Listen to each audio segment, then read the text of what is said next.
KBS 1라디오 신성원의 오늘 세계는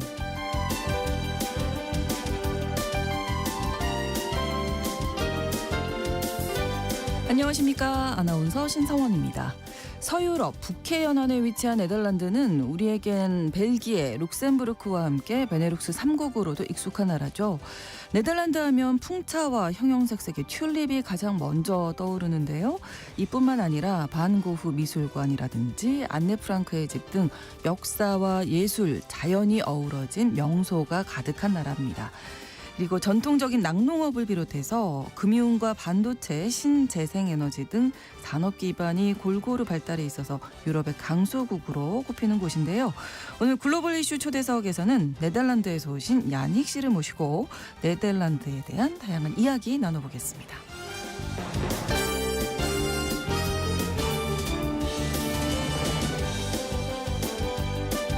오늘 주목할 국제사회 뉴스는 헤드라인 뉴스와 키워드로 정리해드리겠습니다. 3월 26일 수요일 KBS 1라디오 신성원의 오늘 세계는 시작합니다.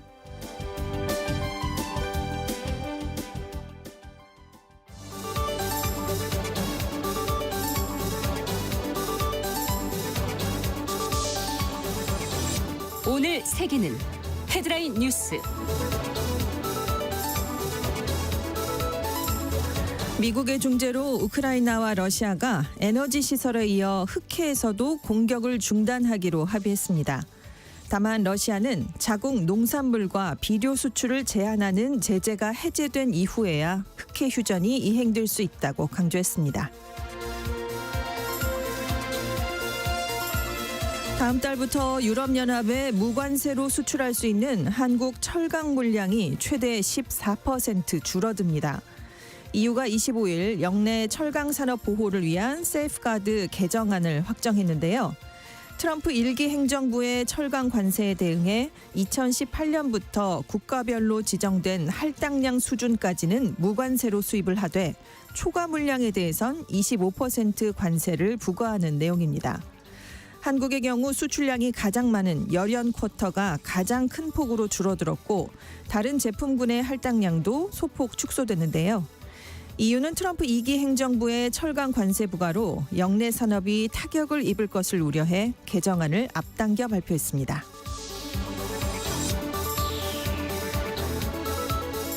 털시 게버드 미국 국가정보국 국장이 북한이 핵실험과 미사일 시험 발사를 계속할 것으로 예측했습니다. 특히 핵실험은 언제든 할 수 있는 상태라면서 북한이 미국 본토를 겨냥한 더 강력한 전략 재래식 역량을 추구하는 건 암묵적으로 핵무기 보유국으로 인정받기 위한 거라고 평가했는데요. 정보국은 별도로 공개한 연례 위협평가 보고서에서도 김 위원장이 전략적 무기 프로그램을 체제 안보보장 수단이자 국가의 자존심으로 인식하고 있다면서 협상으로 이를 포기할 의사가 없다고 지적했습니다. 볼루아르테 페루 대통령이 2026년 4월 12일에 대선과 총선을 치를 것이라고 밝혔습니다. 국회의 의결만으로 대통령 탄핵이 결정되는 페루에선 정치권의 부패와 정치 세력 간 갈등 심화로 2018년 이후 대통령들의 중도 낙마가 반복됐는데요. 대통령직을 승계한 현 볼루아르테 대통령 역시 롤렉스 불법 수수 스캔들을 비롯한 각종 비위로 논란을 빚었고 1월 여론조사에선 대통령 국정 운영에 대한 부정평가가 94%로 나타났습니다. 챗 GPT 개발사인 오픈 AI가 텍스트와 이미지를 통합한 새로운 AI 모델 챗 GPT-4o 이미지 생성 모델을 공개했습니다. 만화를 그려달라고 하면 대화가 들어간 카툰이 생성되고 수학 공식도 그림으로 보기 쉽게 그려주는 등 기존 버전에서 할 수 없던 기능이 개선됐는데요. 오픈 AI는 새 모델이 한국어로도 이미지 생성이 가능하고 유료 가입자는 물론 무료 가입자도 사용할 수 있다고 밝혔습니다.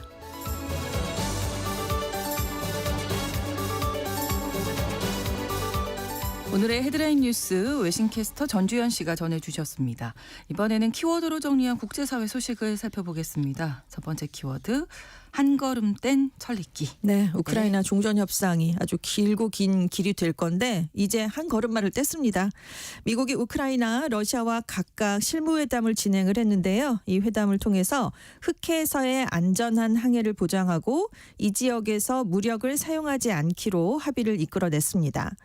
미국이 이외에도 러시아와 우크라이나의 상호 에너지 시설 공격을 30일간 중단한다는 미러 정상 간의 최근 합의를 이행하기 위한 조치도 마련한다라는 데도 합의를 했는데요. 네. 러시아, 우크라이나랑 각각 다 합의했다 이렇게 설명을 내놨고요.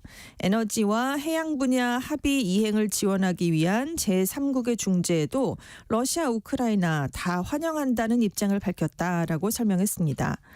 러시아 크렘린궁이 추가로 발표한 성명에서 공격을 유예하는 시설들을 거론했는데요. 네. 정유 공장, 석유 저장 시설, 석유와 가스관 시설, 발전소, 변전소, 송전 시설, 원자력 발전소, 수력 발전소 등이 포함된다라고 적시를 했습니다. 또 에너지 시설에 대한 공격 중단 기간이 지난 18일부터 30일간으로 합의가 됐고 추가 합의를 해서 기간이 연장될 수는 있지만 한쪽이 공격 중단을 위반하면 다른 쪽은 합의를 처리할 수 있다라고 설명을 했습니다. 네. 다만 입장이 엇갈리는 부분이 있습니다. 합의가 발효되는 시점인데요. 젤렌스키 우크라이나 대통령은 합의 효력이 즉시 발생하는 것이다 라고 주장을 했지만 러시아는 농산물과 비료 수출 제재 해제가 선행이 돼야 되는 것이다 라고 지금 맞서고 있습니다. 네. 2022년 2월부터 이제 우크라이나 전쟁이 시작됐는데 그러니까 서방이 러시아의 농산물 자체를 제재하진 않았지만 결제 시스템 차단 같은 금융 제재를 내렸습니다. 그래서 실질적으로 거래가 되는 걸 좀 어렵게 만들었는데요. 네. 러시아가 흑해 휴전 발효 조건으로 농업과 관련된 지금 금융 제재 해제를 요구하고 나서고 있습니다. 그리고 미국이 협력하기로 하면서 이번에 합의가 이루어지긴 했는데 백악관은 러시아의 농업, 비료 수출을 위한 세계 시장의 접근을 복원하고 해상 보험 비용도 낮춰주고 이런 거래를 위한 항구와 결제 시스템에 대해서 접근성을 강화하는 데 도움을 주겠다라고 설명을 했습니다. 네. 하지만 유럽은 반발하고 있는데요. 왜냐하면 미국이 이렇게 도움을 줘서 러시아의 농산물과 비료 수출이 원활해지면 서방이 내린 대러 제재 효과가 약화될 수밖에 없기 때문입니다. 네. 그리고 젤렌스키 대통령도 도대체 어떤 세부 사항이 있었는지는 아직 잘 알지 못하겠다라면서도 이게 제재의 약화라고 생각한다라는 좀 불만을 나타내기도 했습니다. 때문에 지금 트럼프 행정부가 출범한 이후에 무역 문제 또 우크라이나 전쟁 접근 방식을 놓고 유럽과 갈등을 빚고 있는데 이번 결정이 추가적인 균열을 초래할 수 있다라는 전망도 나오고 있고요. 또 이번 합의로 흑해에서 긴장 완화가 기대되긴 하는데 과연 이게 얼마나 효과가 있을 것인지 얼마나 오래 갈지 아직은 불투명합니다. 네. 왜냐하면 러시아가 이번 합의를 지렛대로 삼아서 추가적으로 제재를 더 완화해달라라고 나올 수도 있고요. 우크라이나의 반응도 변수가 될 수 있는데 젤렌스키 대통령은 만약 러시아가 합의를 어기면 우리는 트럼프 대통령에게 무기와 제재안을 요청하겠다 이런 얘기를 내놨습니다. 아무리 천리길도 한 걸음부터라고 하지만 네. 갈 길이 정말 정말 말씀하신 대로 멉니다. 네. 멀어 그렇습니다. 보입니다. 네. 다음 키워드입니다. 알쓸 별법. 네, 알아두면 쓸데있는 신비한 법률 사전. 미국의 지금 무역 관련 공무원들이 법률 사전을 공부하고 있는데요. 아, 그래요? 네, 트럼프 미국 행정부가 일단 다음 달 2일부터 상호 관세 부과를 예고한 상황이지 않습니까? 네네. 일단 관세가 2단계로 부과되는 방안이 검토되고 있다고 합니다. 일단 먼저 교역 상대 국가에 대한 조사를 진행을 하게 되는데요. 이 조사가 끝나기 전까지는 그동안 거의 쓰이지 않았던 법조항을 꺼내서 긴급 권한을 동원해서 일시적으로 긴급 관세를 부과하는 그런 방식이라고 합니다. 네. 그래서 논의가 되고 있는 방안에 연방법 301조를 근거로 해서 교역 상대국에 대한 조사에 들어간다라는 게 포함이 되어 있습니다. 그 동시에 1930년 관세법 338조 아니면 국제비상경제권법이라는 걸 사용해서 네. 즉각적인 관세를 임시 적용하는 방안이 포함되어 있다는 건데 네. 문제는 이 338조라는 게 그동안 거의 알려지지 않았던 조항 조항이라는 점입니다. 네. 그냥 일단 내용은 미국이 교역에서 부당한 조처를 한 국가에 최고 50%의 관세를 물릴 수 있게 하는 내용인데 네. 그동안 쓰인 적이 거의 없었다고 해요. 그러니까 그렇군요. 이런 조항이 있는지 없는지도 몰랐는데 네, 네. 굉장히 특이한 조항을 지금 내세우고 지금 있는 이제 거고요. 찾아서, 그렇습니다. 어떻게 적용을 할 수 있나 이걸 네, 찾는다는 네. 건데 법조계와 이 계획을 잘 아는 인사들에 따르면 트럼프 대통령이 다음 달 2일에 자동차에 대한 관세를 즉각적으로 부과를 하고요. 일기 행정부 때도 했던 글로벌 자동차 업계에 대한 국가 안보 연구를 부활시킬 수 있다고 합니다. 그리고 1974년에 무역법 122조도 논의를 해봤다고 하는데 미국이 최장 150일간 상한선 15%의 관세를 일시적으로 부과할 수 있도록 하는 조항이라고 합니다. 근데 이건 검토를 좀 하다가 가능성이 많이 낮아진 걸로 지금 다시 알려지고 있습니다. 네. 일단 지금 이제 상호 관세를 앞두고 아시아와 유럽의 주요 무역 상대국들이 좀 유리한 협상을 이끌어내려고 미국과 협상을 벌이고 있는 상황인데요. 그렇죠. 트럼프 대통령이 어제 교역국들의 상당한 관세를 부과하겠다면서도 상당수 나라에는 면제를 줄 수 있다면서 좀 엇갈린 메시지를 내놓고 있어요. 그래서 파이낸셜 타임스가 이게 트럼프 행정부 안에서 관세 체계와 집행 방식을 놓고 논쟁이 계속되고 있다는 걸 보여주는 것이다. 이렇게 지적을 했는데요. 네. 소식통들은 트럼프 대통령이 교역국들이 미국을 불공정하게 대한다 이렇게 보는 가운데 관세를 외국 정부와의 협상 카드보다는 감세로 줄어들 세수 보충용으로 사용하는 데 더 집중하고 있다. 이런 얘기를 전하고 있습니다. 네. 그래서 지나간 네. 이 법조항까지 네. 지금 찾아보고 그렇습니다. 어떻게 해서든지 네, 관세를 부과하겠다라는 그렇습니다. 의지네요. 그렇습니다. 네. 다음 키워드 불안한 시그널. 트럼프 미국 행정부의 외교안보 최고위급 인사들이요. 특별한 보안 기능이 적용된 정부 통신망이 아니라 네. 일반인들도 흔하게 사용하는 메시지 앱인 시그널을 통해서 예멘 후티 반군 공격 계획을 논의했던 것으로 나타났습니다. 네. 그런데 문제는 여기에 언론사 기자를 실수로 이 단체 대화방에 초대를 한 겁니다. 이 기자에게 실시간으로 군사 정보가 유출됐거든요. 그래서 예. 지금 후폭풍이 만만치가 그 않습니다. 대화를 다 봤을 거 아니에요. 그렇습니다. 네네. 트럼프 대통령이 일단 여기서는 군사 기밀이 논의되지 않았다라고 차단을 하고 나섰지만 지금 후티 군사 작전뿐만이 아니라 미국이 유럽을 좋지 않게 평가하는 속내까지 다 고스란히 노출됐습니다. 그래서 미국 언론에서는 이거 시그널 게이트 아니냐 이런 말까지 나오고 있는데요. 네네. 일단 티 애틀랜트 기자가 여기에 초청이 된 겁니다. 제프리 골드버그 편집장이었는데요. 네. 왈츠 보좌관으로부터 시그널 앱에서 연결 요청을 받았습니다. 오. 또 후티 PC 소그룹이라는 이름의 단체 대화방에도 초대가 됐는데요. 네. 여기 들어간 멤버는 벤스 부통령, 헤그세스 국방장관, 루비오 국무장관, 게버드 국가정보국장 이렇게 트럼프 행정부의 핵심 외교안보 당국자 18명이 명단이었습니다. 들어가 보고도 깜짝 놀랐겠네요. 그러니까요. 예. 나를 왜 여기에 초청했을까? 내가 왜 들어가 있지? 네. 근데 이제 알고 봤더니 왈츠 백악관 국가안보보좌관이 부하 직원 중에 동명이인이 있었답니다. 아. 그래서 실수로 이 언론인을 잘못 초대를 한 걸로 지금 알려졌는데요. 아무튼 이 대화방에서 헤그세스 장관이 미국의 예멘 공습이 시작되기 한 2시간 전쯤에 네. 공습 무기와 표적, 공격 순서 등을 담은 세부 작전 계획을 공유를 했습니다. 그래서 일단 골드버그 편집장은 이게 민감한 군사 정보니까 해당 내용을 공개하진 않았습니다. 네. 하지만 미국의 적대 세력이 읽었다면 중동 전역의 미군과 정보 요원들에게 실질적으로 위협이 됐을 만한 내용이었다 이렇게 얘기를 내놨습니다. 그러면서 미국의 국가안보 수뇌부가 전쟁 직전에 이 계획을 민간 시그널 앱으로 논의한다는 게 믿기지 그러게요. 않았다. 대통령이 국가안보보좌관이 나를 논의에 포함시킬 거라고 상상할 수 없었다. 그렇죠. 그 어느 누구도 그렇습니다. 상상할 수 없는 이야기긴 하죠. 예. 자, 말씀드린 것처럼 이 대화방에서 유럽 동맹국들에 대한 트럼프 핵심 참모들의 반감이 노골적으로 드러나는 대화도 지금 나왔는데요. 벤스 부통령이 후티 반군의 공격으로 위협을 받고 있는 수에즈 운하는 유럽 교역의 40%나 차지하고 있는데 나는 유럽을 또 구하는 게 정말 싫다 이렇게 얘기를 했어요. 그러니까 헤그세스 장관이 나도 유럽의 무임승차를 혐오한다라면서 동조하는 글을 올렸습니다. 자, 미국 정부는 국가 안보와 관련한 정보에 대해서 엄격한 보안 규정을 두고 있긴 합니다. 그렇죠. 그래서 고위 공직자들은 기밀 정보를 반드시 정부의 승인 장비나 보안 통신망을 통해서만 주고받아야 되는데요. 그래서 2016년 대선 때 민주당의 힐러리 후보가 국무장관 시절에 사설 이메일 서버를 사용했다는 이른바 이메일 스캔들로 곤욕을 치렀습니다. 당시에 트럼프 후보가 이걸 굉장히 공략을 했죠. 감옥에 보내야 된다 뭐 이렇게까지 얘기를 했는데 자, 똑같은 상황이 지금 트럼프 행정부에서 나오니까 기자들이 물어봤습니다. 그렇겠죠. 그랬더니 네. 나는 모른다. 애틀랜틱은 곧 망할 잡지다. 이렇게 정확한 답변을 좀 피해갔어요.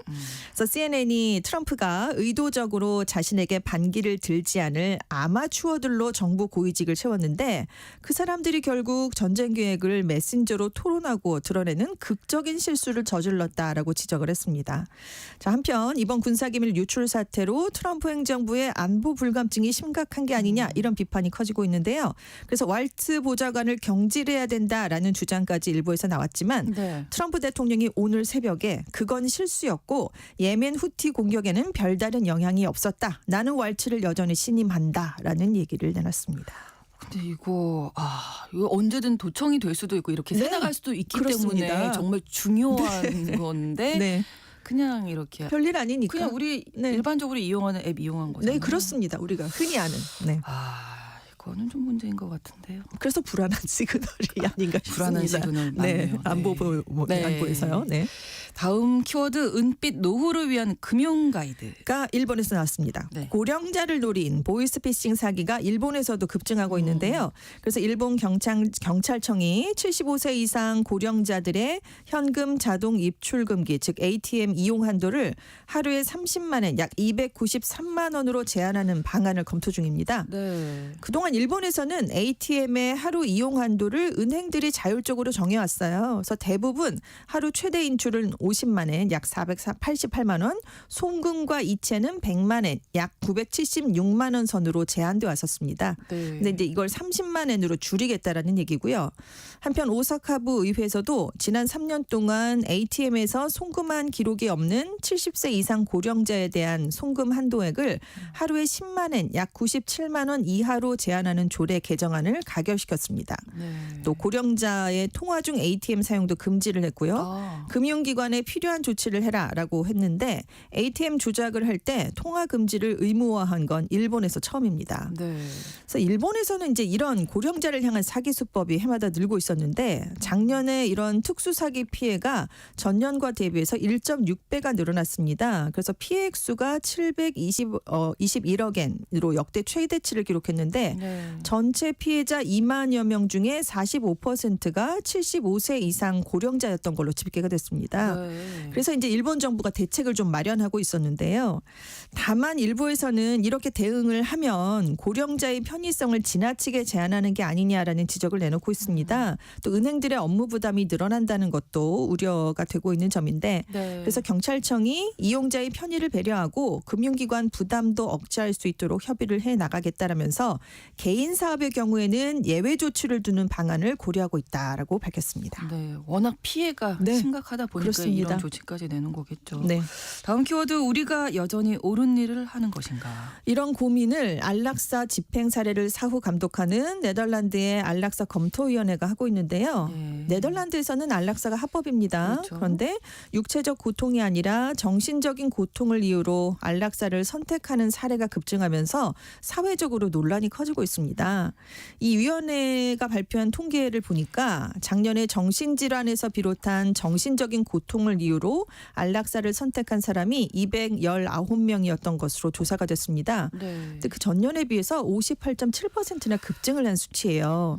근데 같은 기간에 안락사로 사망한 전체 인원은 10% 이하로 증가했거든요. 그러니까 이 이유로 인한 안락사가 유난히 좀 많이 일어난 셈인데 지금 정신적 고통에서 중에서 벗어나려고 안락사를 택한다는 건 이건 안락사를 남용하는 게 아니냐라는 논란이 함께 커지고 있습니다. 네. 왜냐하면 초기에 허용을 했을 때는 원래 노인 또 말기 환자들이 견딜 수가 없고 나아지리란 희망도 없는 고통에서 인간의 존엄성을 지킬 수 있도록 하자라는 취지에서 이게 허용이 됐던 거거든요.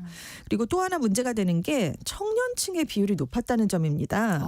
작년에 네덜란드에서 정신적인 고통으로 안락사를 선택한 219명 가운데 30명, 그러니까 13.8%가 30살 미만이었던 것으로 나타났어요.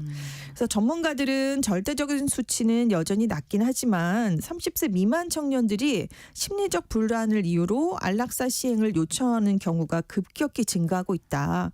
그래서 이 나라의 젊은 사람이 확실하게 죽고 싶어 하는지 삶에 희망이 없고 전망이 없다고 느끼는지 모든 치료가 이미 끝났다고 확신할 수 있는지 불분명하다라는 우려를 내놨는데요. 네. 그러면서 정신질환이 있다면 전문가와 우선적으로 상담을 해달라라고 권고를 했고요. 우리가 여전히 옳은 일을 하고 있는 것인가? 라고 반문을 하면서 사회적 논쟁이 좀 필요하다라는 네. 얘기를 내놨습니다. 이 네덜란드가 2002년에 세계 최초로 적극적인 안락사를 합법화한 나라인데요.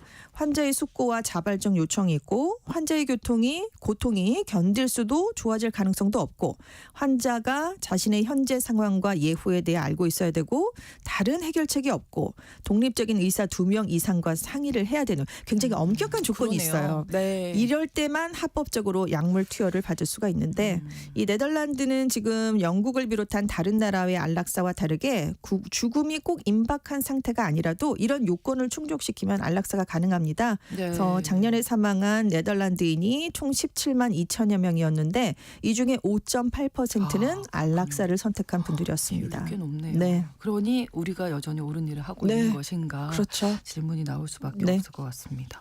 다음 키워드 정말 그림 같은 풍경. 이 펼쳐진 곳이 있습니다. 정말 그림 네, 같은. 인도의 한 호텔을 관광객이 찾았는데요. 네.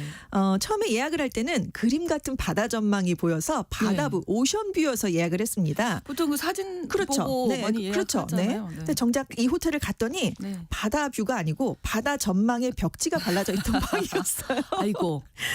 그래서 이 분이 호텔방을 둘러보는 모습이 담긴 영상이 공개가 되면서 화제가 됐는데 네. 거실 창밖으로는 굉장히 시원한 바다 전경이 물론 펼쳐져 있었습니다. 근데 가봤더니 이게 벽지였다는 게 문제인데 그래서 이제 항의를 당연히 했겠죠. 그렇죠. 호텔에게. 네. 내가 휴대전화로 예약할 때 봤던 객실 사진은 이거였는데 네. 이거 바다가 보이는 방 아니었냐라고 물으니까 직원이 예약 사이트에 있는 방 사진과 비슷하지 않습니까? 이건 속임수가 아닙니다라고 설명을 했는데 어머. 그러다가 자기도 좀 황당했는지 웃었답니다.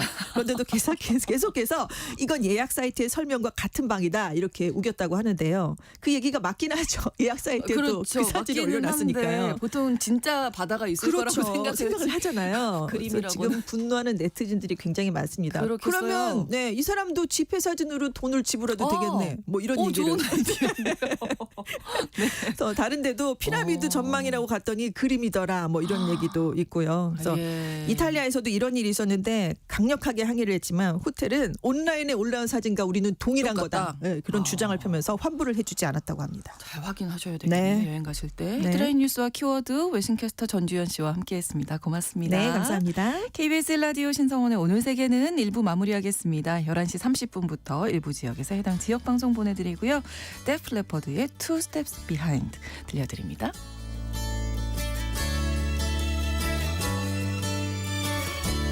Walk away if you want to.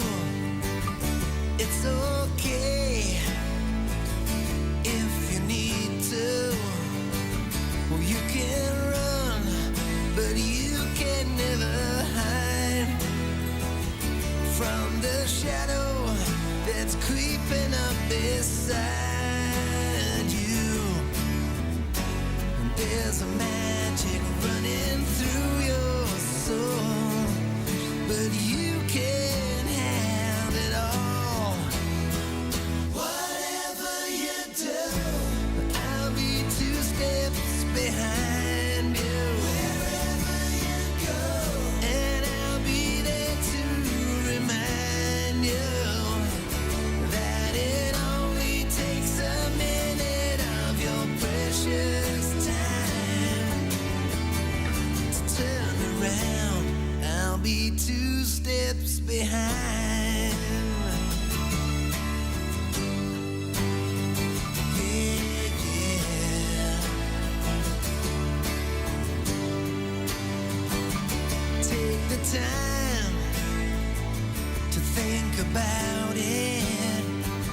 just walk the line. You know you just can't fight it. Take a look around, you'll see what you can find. Like the fire that's burning up inside me. Now there's a magic running through your soul, but you can't have it all. No. Whatever you do, I'll be 2 steps behind you.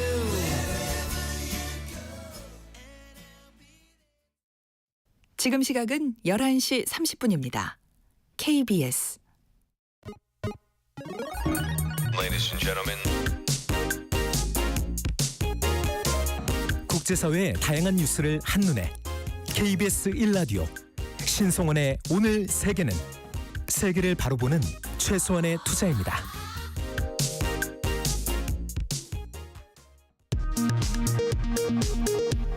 이 시각 라디오 정보센터 뉴스입니다. 영남 지역에서 발생한 대형 산불로 지금까지 18명이 숨지고 19명이 중경상을 입었으며 건물 209곳이 피해를 입은 것으로 잠정 집계됐습니다. 피해가 가장 큰 경북 의성 산불의 영향 구역은 15,000여 헥타르로 진화율은 68%입니다. 대한불교 조계종은 담화문을 통해 영남 지역 산불로 여러 사찰이 막대한 피해를 입었다며 문화유산 보호도 중요하지만 생명이 우선이라고 밝혔습니다. 한덕수 대통령 권한대행은 대국민 담화에서 역대 최악의 산불 기록을 갈아쓰고 있다며 이번 주 가용자원을 총동원해 산불 확산을 막겠다고 밝혔습니다. 국민의힘은 당 차원의 산불 재난대응 특위를 구성해 오늘 가동에 들어가기로 했습니다. 더불어민주당은 한덕수 대통령 권한대행을 향해 헌재 결정을 존중해 마은혁 헌법재판관 후보자를 당장 임명하라고 촉구했습니다. 조국혁신당은 이번 주까지 마 후보자를 임명하지 않으면 한덕수 대행 탄핵소추안을 발의하겠다고 밝혔습니다. 윤석열 대통령 파면을 촉구하며 트랙터 상경 시위에 나선 전국 농민회 총연맹이 서울 남태령 인근에서 경찰과 밤샘 대치했다가 오늘 오전 집회를 해산했습니다. 민주당은 헌법재판소가 머뭇거리는 사이 국민 분노가 커지고 있다고 밝혔습니다. 서울고법은 오늘 오후 2시 공직선거법 위반 혐의를 받는 더불어민주당 이재명 대표에 대한 항소심 선고 공판을 진행합니다. 지금까지 라디오 정보센터 뉴스 정한나였습니다.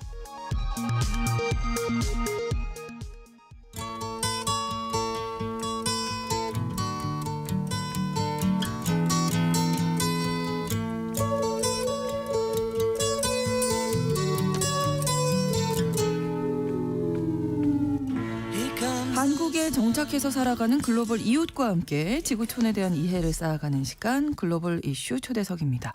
오늘은 네덜란드에서 오셨어요. 야닉 씨와 함께하겠습니다. 어서 오세요. 반갑습니다. 안녕하세요. 네, 청취자 여러분들께 인사를 좀 해주실까요? 정말 자기 소개를 네, 부탁드릴게요. 안녕하세요. 네덜란드에서 온 Van den Brandt 야닉 헨리케스 조세프스입니다. 근데 이름은 그냥 야닉으로 불러주셔도 됩니다. 네, 이름이 정말 기네요. 그렇죠. 네덜란드 이름들이 너무 길어서 사실 한국에서 살기 좀 불편해요. 예를 들면 네이버페이도 한국 처음 왔을 때는 안 됐어요. 가입할 때는 인증이 안 됐어요. 예, 너무 길어서. 네. 그리고 한국에 이제 온 지 8년, 거의 9년 됐는데 네. 그리고 한국에서 이제 배우랑 방송 관련한 일이 네, 하고 있습니다. 모델 활동도 네. 하시고요. 근데 처음에 한국에 오신 계기가 특별하시더라고요. 네덜란드에서 의대를 다니셨고 네, 맞아요. 한의학을 배우고 싶어서 오셨어요? 네. 제가 사실 네덜란드에서 기계 제조 선수였는데 정말요? 근데 그거 하다가 갑자기 백혈병에 걸렸는데 저 얘기 긴데 제가 짧게 얘기할 건데 네. 그 치료받다가 그 아빠의 친한 분이 네. 그 한의학 그 침 맞는 거 약간 네. 아셔서 네. 계속 그 항생제 때문에 항암제 때문에 항암제 너무 속이 안 좋아서 그렇죠. 근데 그 침 맞고 나서 한 번도 약간 속이 약간 불편한 적이 없어서 그래서 그때부터 한의학에 관심이 좀 생겼어요. 그래서 한의학 네덜란드 의학 공부하다가 네. 나중에 한국에 와서 한의학을 좀 배우고 싶어서 온 거예요. 궁금하죠. 네. 네. 그래서 오셨군요. 네. 기계체조 선수도 하셨고. 네, 저는 원래 운동 너무 좋아하는데 그래서 그러시군요. 결국에도 부작용 때문에 못 하게 돼서 좀 많이 힘들었어요. 네, 네. 그리고 의대에 진학을 하셨고. 네. 재능이 너무 많으신 거 아니에요? 그냥 그 지금 백혈병 모델 일을 하고 네, 계시고. 근데 사실은 백혈병 때문에 네. 갑자기 의학에 관심이 많이 생겼어요. 많아지셨고. 네, 다른 분들이 뭔가 어. 갑자기 의학에 관심 진짜 없어지잖아요. 뭐 싫어할 수도 있는데 공부 많이 해야 되니까. 네, 근데 네. 저는 그 사실은 자기 병 때문에 관심이 많이 생긴 거예요. 그러신 네. 거네요. 근데 한의학 공부 계속 하셨어요? 그럼 한국 오셔서? 한의학은 아예 시작도 못했어요. 시작도 그래서 한국에 와서 네. 한국어 먼저 공부해야 했었잖아요. 그래서 그렇죠. 한국어 공부하다가 네네. 갑자기 이렇게 약간 방송이 약간 계획이 생겨서 그래서 네. 그냥 5학당 졸업하고서 한번 해보고 싶었는데 계속 이런 일을 하게 됐네요. 아 그렇군요. 그럼 이제 끝난 거군요. 한의학은. 끝난 거 아닌데 아 끝난 거 아니에요? 뭐 혹시 이거 나중에 안 하게 되면 네. 다시 공부할 수 있다고 생각해요. 언젠가는. 네덜란드 아. 문화도 원래 뭐 늦은 나이 없다고 생각해요. 아, 예, 언제나 그럼요. 네. 할 수 있다고 해요. 네. 예, 한의학은 약간 좀 밀어두신 상태라고 맞아요. 이해하면 되겠습니다. 자, 네덜란드 참 궁금하거든요. 우리에게는 이제 딱 떠오르는 게 제가 앞서서도 말씀드렸지만 히딩크 감독님의 나라로 많이 알려져 있고 2002년 이후에는 네, 어떤 맞아요. 나라인지 궁금하거든요. 네. 좀 소개해 주시면. 네, 한국은 대통령이 있잖아요. 근데 네. 네덜란드 국왕이 있는 나라예요. 그리고 2013년에 즉위한 빌렘 알렉산더 국왕은 사실은 123년 만에 탄생한 킹이에요. 오, 그 전에는 그 퀸이 계속 있었어요. 여왕님이 계셨다가 123년 만에 왕이 네, 국왕이 생겼 맞습니다. 아, 그리고 프랑스, 영국, 독일 등 소유럽 강대국이 교제하는 지역으로 프랑스와 독일이 제일 가까워요. 그렇죠. 역사적으로 이들 여강과 중돌이었고 2차 대전 중에 독일 침략받기도 했어요. 네. 그리고 수도 암스테르담은 독일이랑 프랑스로 이동하기 편리한 교통 발달한 도시고요. 네. 문화가 발달해서 그 특별한 풍경을 진짜 많이 볼 수 있어요. 그리고 더 보기 좁고 길쭉한 모양의 집을 볼 수 있는데 네. 17세기에 네덜란드 황금기에 그 세금을 많이 걷었는데 기준이 집복 현관을 오르는 계단수 장문수 등이었어요. 아 그게 기준으로 네. 세금을 걷었어요. 그리고 세금을 적게 내려고 그 집을 이렇게 만들게 되는 거예요. 아 좁게 만들어서 네. 계단 수를 줄이고 네네네, 예, 창문 맞습니다. 수도 줄이고. 네네네네. 아, 그리고 암스테르담에는 그리고 뭐 반고흐 미술관 네. 그리고 아네 프랑크 하우스 그렇죠. 암스테르담 국립미술관 그리고 렘브란트 하우스 등을 문화적으로 방문할 수 있는 곳이 진짜 많아요. 네. 그리고 역사적으로 세계를 제패했던 해상국이었는데 네. 아시아 국가 중에 일본의 나락을 한 것으로 유명한 나라예요. 난학. 네. 네. 그리고 당시 네덜란드 동일호에서만 일본이랑 무역할 수 있는 나라였어요. 그렇군요. 이렇게 쫙 네덜란드에 대해서 소개를 해주셨습니다. 네. 한국과의 인연을 좀 말씀해 주시면 뭐 어떤 음. 것들이 있을까요? 뭐 한국하고는 그 헤이게 특사가 인연이 있었는데 그렇죠. 그 역사적으로 더 거슬러 올라가면 하멜 있지만 네덜란드에서 유명한 인물이 아니에요. 아 그래요. 네. 어. 코스 히딩크 감독님은 그나마 한국에서도 워낙 유명한 걸로 알고 있어요. 영웅이셨습니다. 네.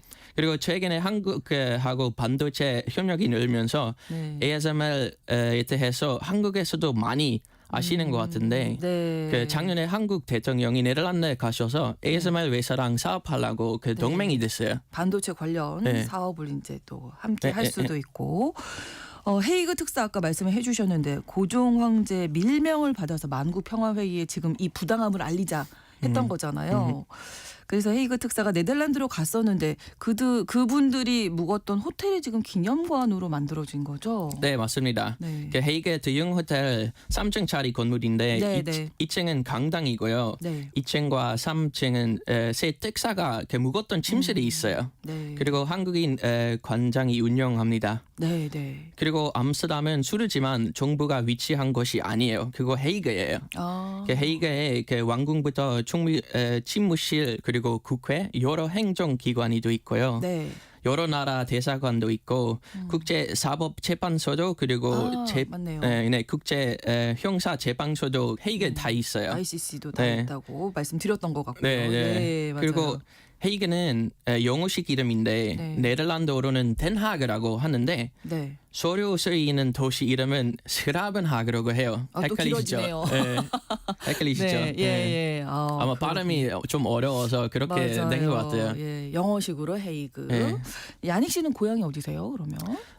제 고향은 독일 옆에 있는데 네. 아예 작은 마을이에요. 3,000명밖에 없고 아 그래요. 네. 오. 그리고 그 규모가 진짜 작아서 초등학교밖에 없고요.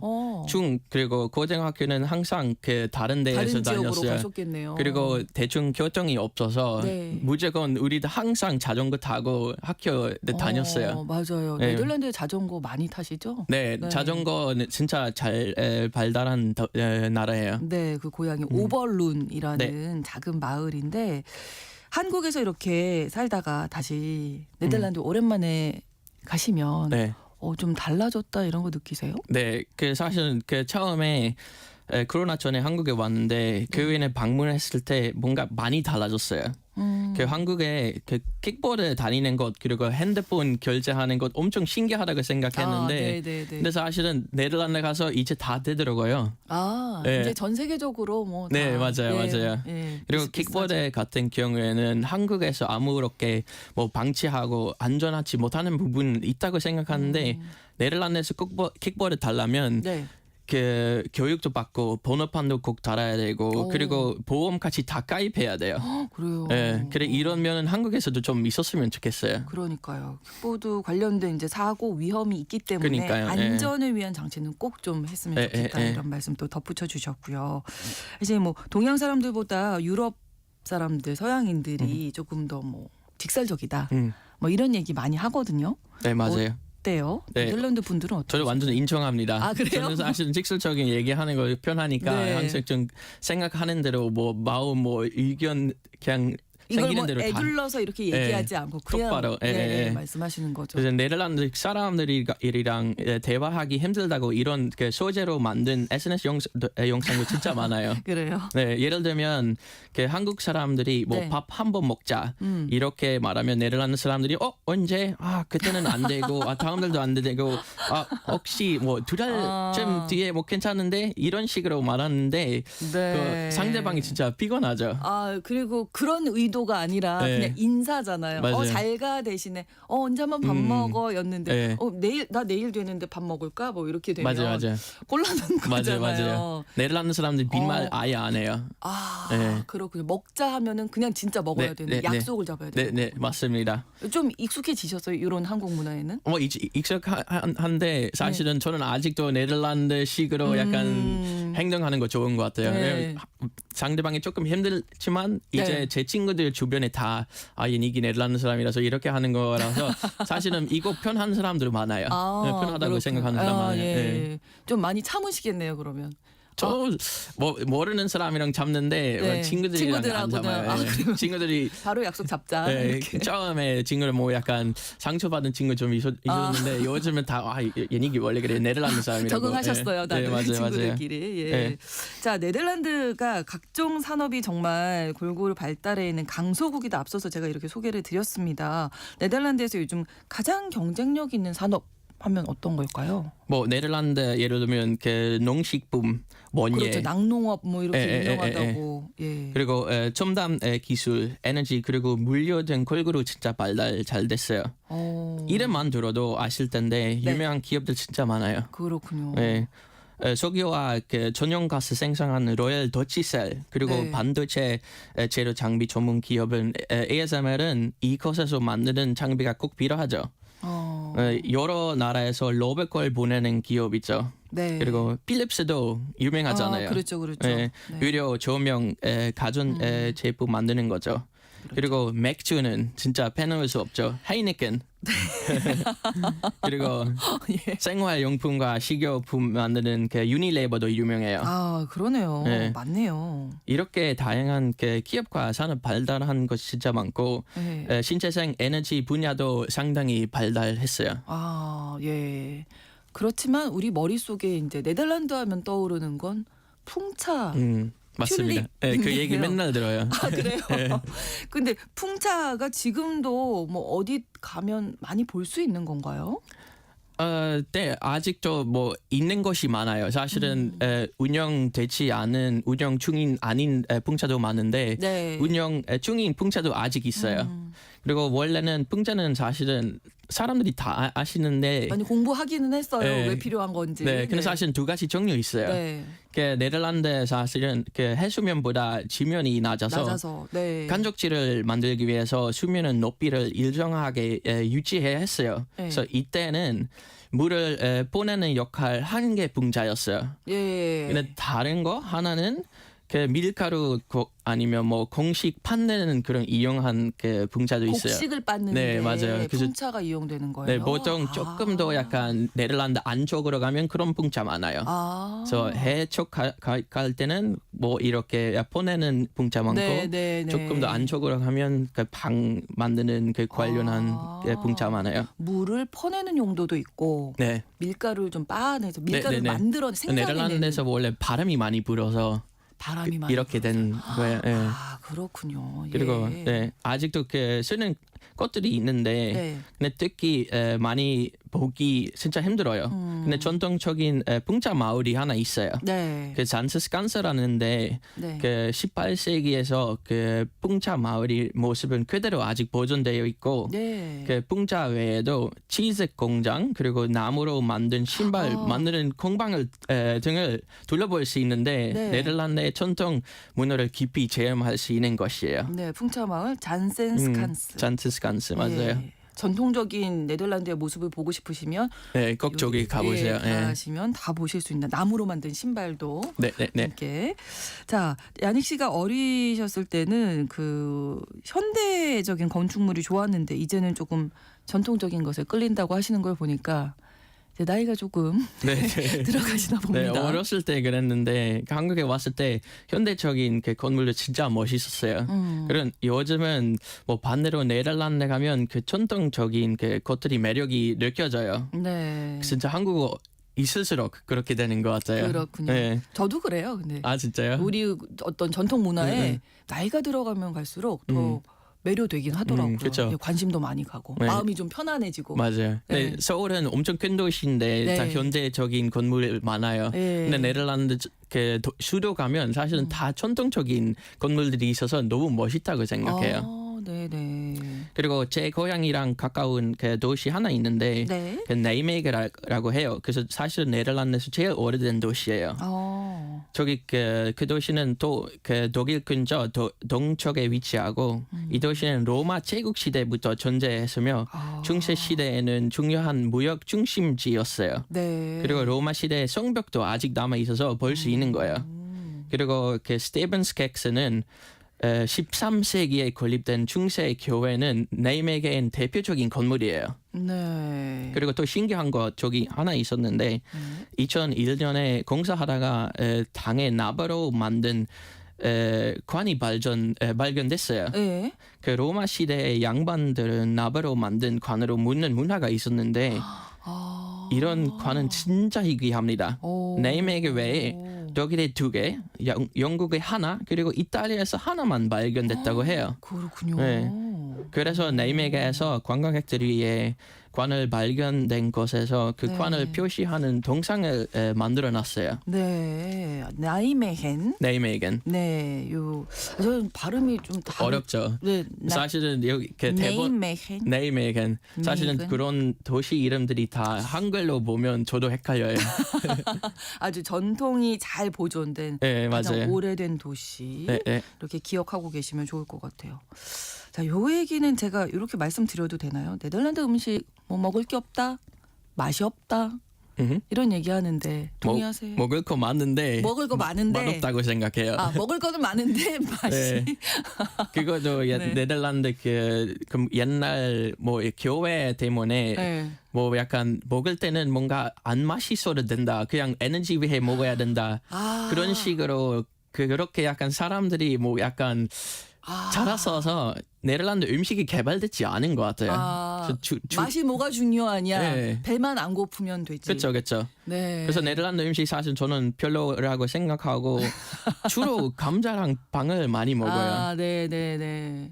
그래서 뭐 근데 진짜 네덜란드만의 음식 경험해보고 싶은 분들에게 네. 정어회 홀란스 뉴어라고 하는 그 음식인데 청어회. 네 오. 추천드릴 수 있어요. 그 네덜란드의 유명한 길거리 음식이에요. 아 그래요. 네. 오. 가시 많지만 먹을 수 맞아요. 있어요. 네.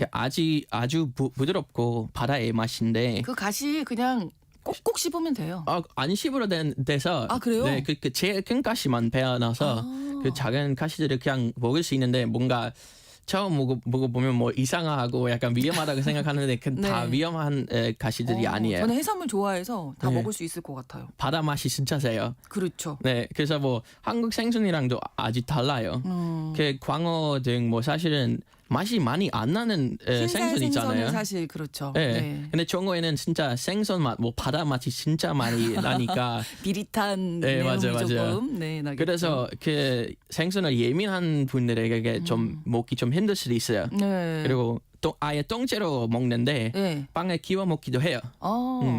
그러니까 고등어회랑 조금 우리나라로 말하면 제주도 같은 데 가셔서 네. 고등어회 많이 드시는데 조금 비슷하지 않을까 맛이? 아예 달라요. 아 달라요. 네. 식감부터 달라요. 아, 냄새부터 그렇군요. 달라요. 네. 네. 왜냐면 고등어도 이렇게 회처럼 해서 뭐 절임으로 해서 네. 빵에 끼워 먹고 그런. 그거 맞긴 한데 네. 근데 아예 맛이 다르다. 고등어 회도 식감이 조금 약간 쫄깃한 것 같은데 쫄깃하죠. 그 네덜란드 그 아. 청어회는 진짜 거의 부셔서 먹을 수 있을 정도예요. 그래요? 입 안에서 다 부드럽군요. 녹여요. 오. 네. 맛있어요. 청어회 먹으러 가야 되겠는데요, 네덜란드. 그렇죠. 네. 진짜 저도 네덜란드 갈 때마다 그거 무조건 먹어야 돼요. 아 그렇군요. 네. 감자와 빵이 주식이고 먹을 건 많지만 맛은 그렇게. 그러면 한국에 처음에 오셔서 음식 드셔보시고 어떠셨어요? 그 사실은 정말 풍부한 맛들이 있잖아요. 사실은 웃긴 포인트가 네. 저는 아마 아예 처음부터 네덜란드에서 태어나면 안 됐을 것 같아서요. 입맛이 때문에. 아. 저는 먹는 거 진짜 좋아하는데 좋아하시는군요. 제가 네. 항상 이렇게 말하는데 네덜란드 사람들이 살기 위해 먹는데 네. 뭐 아시아 사람들, 뭐 한국 사람들이 먹기 위해 사는 거잖아요. 예. 저는 일어났을 때부터 그랬었어요. 아, 그러니까 태어났을 때부터. 예. 태어나서 걷기 시작하면서부터 나는 네. 맛을 알았던. 그래서 제가 그 네. 아까 말씀한 것처럼 그 고등학교는 항상 다른 데에서 네. 다녔었잖아요. 네네. 우리 고향에 외국인 아예 없어요. 그래서 다 네덜란드 사람밖에 없는데 고등학교 때부터 뭐 외국인도 많아요. 그 뭐 터키 사람, 모로코, 뭐 베트남, 중국. 네, 근데 네, 제가 네. 그 아시아 친구들이랑 많이 친해져서 점심마다 자기 도시락 저랑 약간 많이 나눠 주셨어요. 그래서 너무 제가 그 음식에 관심이 너무 많아서 네. 계속 그 친구들이랑 같이 밥 먹게 됐고 그래서 나중에 너무 친해져서 저녁도 원래 네덜란드에서 그냥 집에서 먹는데 항상 그 친구들이랑 자기 집 가서 그 부모님들이랑 같이 요리하고 예. 같이 음식 많이 먹게 됐는데 그래서 결국에 우리 엄마 음식 아예 안 먹게 됐어요. 어머니가 조금 서운하지 않으셨을까요? 엄마가 사실 잘 이해하셨어요. 왜냐면 제가 그 친구들이도 집으로 데리고 가고 같이 요리해서 엄마랑 같이 먹었는데 엄마도 그 아시아 음식 진짜 잘 맞아요. 아, 그럼 한국 음식 중에서는 어떤 거 제일 좋아하세요? 저는 추어탕이요. 추어탕. 네. 그것도 사실은 그 중국 친구 때문에 그렇게 된 것 같아요. 왜냐면 추어탕 먹을 때는 많은 산초가루 넣어야 되잖아요. 산초가루. 네, 근데 한국의 다른 음식에 산초가루 들어가는 음식 뭐 거의 없죠. 어탕 빼고 네. 뭐 거의 없잖아요. 그리고 추어탕 드실 때 잘 안 넣는 한국 분들도 많으세요. 네, 냄새 때문에. 저는 다 넣어요. 엄청 많이 넣어요. 그래서 그거 처음 알게 됐을 때 너무 반가웠었어요. 네. 근데 약간 청어랑 좀 비슷한 면 근데 사실 추어탕은 아니군요. 아시다시피 먹을 인정하지 때는 않으시는군요. 근데 추어탕 드실 때는 네. 뭔가 생선 맛이 잘 안 나잖아요, 사실은. 다 갈아서 넣으니까. 그렇군요. 진짜 산초가루 때문에 그렇게 좋아하는 것 같아요. 그러세요. 그래서 원래 건강한 음식 뭐 약간 예. 좋아해요. 예. 요즘 네덜란드 분들은 어떤 생각을 제일 많이 하실까요? 뭐 걱정거리라든지 관심 분야? 네덜란드 사람들은 네. 떠나온 지가 좀 되셨지만. 비가 언제 안 올까? 이번 여름 좋을까? 날씨 고민 네. 항상 해요. 왜냐면 사실은 10월부터 네. 3월까지는 해 보일 잘 때 안 거의 보이죠. 없어요. 그래서 네. 그거 항상 힘들고 네.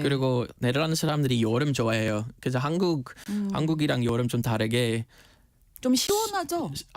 딱 좋은 날씨. 뭐 한국 봄 날씨, 미세먼지 없는 봄 날씨 네, 그런 네, 날씨. 네. 뭐 슬퍼지 않고 따뜻하고 네. 좋은데, 근데 문제가 올해 여름에 비가 많이 올까 네. 말까 약간 미리 알 수 없어요. 네, 알겠습니다. 자, 마지막으로 청취자 여러분들께 꼭 남기고 싶은 말씀 있으시면. 네. 네, 네덜란드에 여행 가시는 분들은 진짜 암스테르담만 가는 분들이 너무 많아요. 대부분 그렇죠. 네. 암스테르담. 근데 암스테르담 외에 사실은 암스테르담은 요즘은 완전 네덜란드도 아니고 완전 관광객 위에 만든 도시인 것 같아요. 네. 그래서 대신에 뭐 네이메게 같은 도시도 한번 진짜 꼭 가보시고, 네, 그리고 네. 시간 되시면 뭐 제 고향 오블론 같은 동네도 진짜 꼭 한번 둘러보세요. 네. 그 마을마다 숨은 문화가 너무 많아요. 그리고 날씨가 사실 아까 말씀한 것처럼 별로 안 좋은데 그 영국이랑 비슷해요 사실은. 근데 여름은 그나마 제일 괜찮아서 그 네덜란드 가시는 분들이 꼭 여름에 약간 가는 게 추천드립니다. 네. 네이메헨 같은 곳도 기억하시고 네. 암스테르담만 가지 마시고 네. 가셔서 여름을 꼭 계획하시고 청어회 꼭 드셔보시라는 오늘 추천해 주셨어요. 그렇죠. 네. 글로벌 이슈 초대석 네덜란드에서 오신 야닉 씨와 함께 이야기 나눴습니다. 오늘 고맙습니다. 네, 감사합니다. 네. 자, 그리고 현재 건조한 날씨 때문에 전국에 동시다발적으로 대형 산불이 계속해서 발생하고 있습니다. 영양군에서 발생한 산불로 지금 계속 확산이 되고 있어서 안전한 곳으로 사전 대피하라는 대피 명령도 나와 있는데요. 특히 오늘 전국적으로 강풍특보가 또 내려져 있습니다. 그렇기 때문에 작은 불씨도 산불로 확대될 가능성이 있으니 특별히 좀 조심하셔야겠습니다. 산림 인접 지역 같은 경우에는 논밭두렁 태우기, 영농 부산물, 쓰레기 등을 소각하는 행위를 전면 금지해야겠고요.